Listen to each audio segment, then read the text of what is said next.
صدای گریه تو به غربت بارون رسیدم، تو چشات باغ بارون زده دیدم.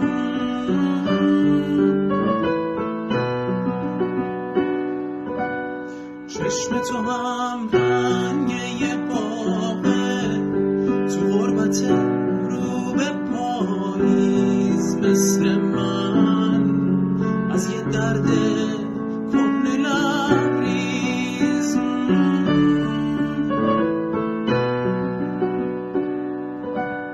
با تو بوی کاگل و خاک، عطر کوچه باغ نمناک زنده میشه.